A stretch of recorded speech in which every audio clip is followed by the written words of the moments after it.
How different do you think your life would be today if you'd done just some of the things that you were too afraid to do at the time, right? If you'd sat at a different table on your first day of school or college, maybe you wouldn't have fallen in with the wrong crowd, right? And then maybe if you'd had the balls to ask out the cute girl who sat on the table opposite you, you wouldn't have started lifting weights from the pain of not feeling like you were enough, right? What opportunities could you and have you missed out on? What horrible circumstances have you miraculously avoided by not doing these things that you were too afraid or too anxious or too nervous to do at the time, right? And now, obviously, we'll never know, but it's interesting to think about just for a minute. And it's easy to get lost in that kind of thought cycle, right? But before we get into the video, I'm going to move my head into the middle so that it's nice and synchronized and because I am the spiritual butterfly for these 5 or so minutes that I'm going to be talking to you. So yeah, just picture me. Close your eyes. You know what? Close your eyes. You don't even need to see this image. Just close your eyes and picture me floating around your room like the little dainty butterfly that I am. But anyway, the point in this video, right? I remember the first time that I went to the gym. I was so afraid and anxious that I can almost feel it now, basically 7 years later, and that's just from recalling the memory, right? I was 17 or 18, somewhere around there. Skinny, insecure, socially awkward, with absolutely no idea what I was doing, as most people experience that when they're doing something for the first time, right? I guarantee you felt somewhere along those lines when you first entered the gym for the first time. Or maybe you haven't even entered the gym before and you're just a bit of a bum. But no judgments here. Okay, I'm a butterfly. I've got little antennas, as you can see on the screen right now. So we'll just skate past it for now. Okay, it's not the topic of this video. It's for another video. But anyway, one of the gym employees met me at the door, right, to give me my induction. And I remember when we were finished and he left me to it, it almost felt kind of like your parents leaving you at the gates of a new school on your very first day. Like fucking terrifying, right? I mean, maybe some of you were not terrified at that prospect, but I think a lot of people, if they experience something, I mean, everyone's experienced going to school for the first time, but it's almost always a very scary experience for most people, right?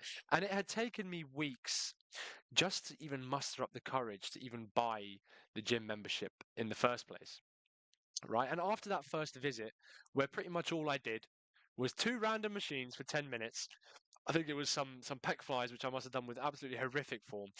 After I'd done that, I didn't go back for at least a month, maybe two, maybe three, mainly because I was mortified at how stupid I felt and must have looked as well in my own dumb little naive mind. I must have thought that everyone was looking at me, everyone was laughing, and looking back at it now, that's absolutely ridiculous, isn't it? I'm sure there's something like that in your life where you look back and you're like, why was I fucking scared about that? Obviously, in this instance, there was absolutely nothing for me to be afraid of, except perhaps dropping a dumbbell on my forehead or face planting on a treadmill like you see on so many, so many meme compilations, right? And luckily, I didn't end up in that situation. But the thing is, we're not afraid of the actual action itself, right? So we're not afraid of in an of an inanimate gym machine.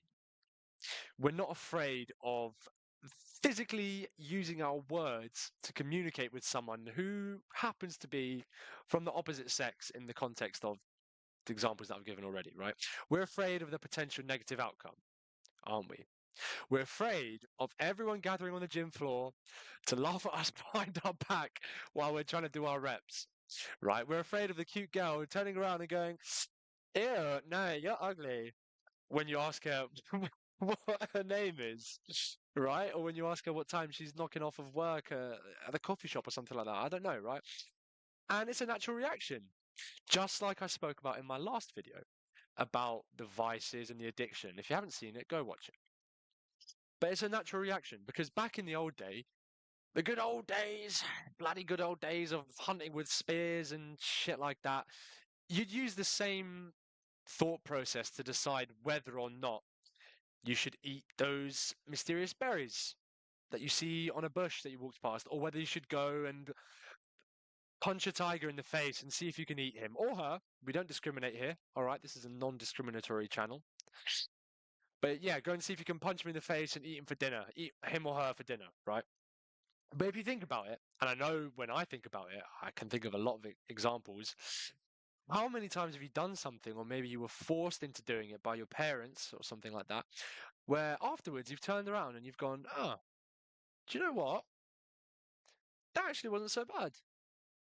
And now, obviously, I'm not saying to go and punch the nearest tiger you can in the face or eat random shit you find in a bush in the hopes of miraculously hitting your daily protein target, right? Hitting your protein target is important, and I have many different ways to do that on my Instagram, but that's not the point of this video. What I mean is that it's all in your head. Funny that, isn't it? I think I just fucking solved anxiety, everyone. We can all go home now. Thanks for coming, boys. See you later. Now, but on a serious note, my question to you, my friend, is how many more opportunities will you miss out on in your life because you're afraid of not getting the ideal, perfect world outcome, right? You're a perfectionist, and maybe you're not even a perfectionist. You're probably not. You're probably just afraid of being told no, afraid of being slightly embarrassed for a few minutes. Shit that's truly insignificant on the grand scale of life as a whole, right?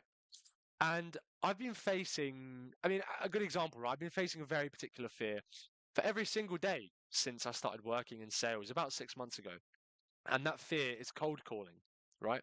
So staring at a phone number, trying to prepare for everything they're going to say, planning out responses, doing as much research as possible, just for it to ring once and then go straight to voicemail.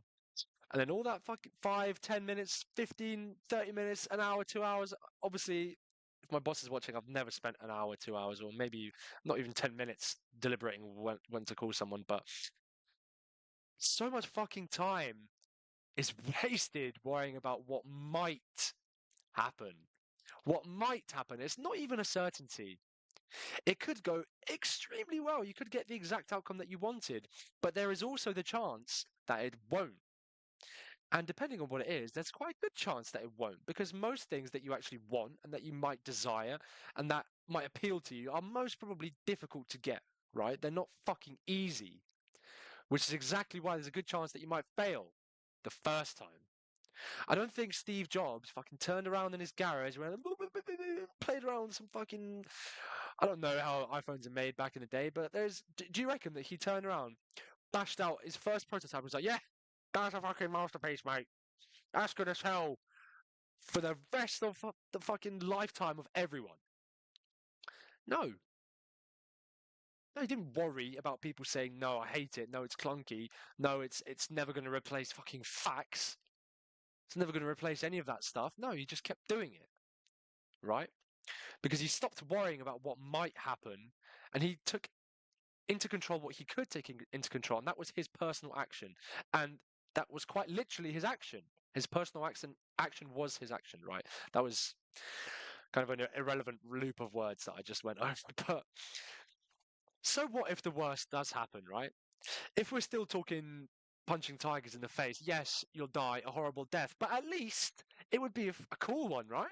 How many people can say that they were mauled to death by a tiger?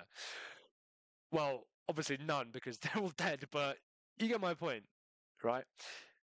Stop overthinking and start doing. Just do it. As long as your immediate health and everyone that might be impacted by your actions, of course, is not in danger, then what really do you have to lose? And I'll tell you, because this channel is all about giving value, baby. I'll tell you, it's time. Time wasted wondering what if. That's time that you're never, ever going to get back. And you wasted, what's this been? 9 minutes. It's going to be 10, maybe 11 by the time this video is finished. You've wasted 11 minutes watching this video. And what are you going to do? I guarantee you've thought of 1, 2, 3, maybe 5, maybe 10 things that you were too scared to do. I guarantee 99% of you are gonna go back to wondering, oh, what if I did that? Yeah, what if? Don't really. I'll just stay in my comfort zone. I won't find out. I'll just live forever knowing, not knowing what would have happened. What would have happened if I did that, right?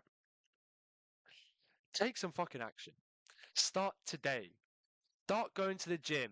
Ask out the girl that you fancy. Punch that fucking tiger. Don't actually punch the tiger, please, especially if you're in a in an area that has commonly seen as commonly has tigers, right? Okay, I'm waffling now. I wish I could have said this to myself when I was 18 or 17. I fucking wish. So if you have regrets, everyone has regrets. As you can it's all good saying no, I live life with no regrets. Everyone's got some fucking regrets, and everyone goes into every single day thinking, what if I'd done this? What if I'd done that? What if I'd gone to get that coffee? What if I'd got on that bus and then you find out later in the day it had crashed and people had died on it? Like that's quite a morbid example, but and quite possibly throws everything that I just said into a quite a dark pit. But you get what I'm trying to say, and I'm going to end it there before I go any further. Start today. Take action. Do it. Stop wondering what if. Stop overthinking. Just do it. Just see what happens. Maybe it goes your way, maybe it doesn't. If it doesn't, try again until it does go your way, because otherwise it's never going to go your way. It's not going to go your way if you don't try, right? And if I had listened to that from the age of 18, I'm sure I'd be a multi-trillionaire right now, right? But we'll never know, right? We'll never fucking know. And with that, peace, good night.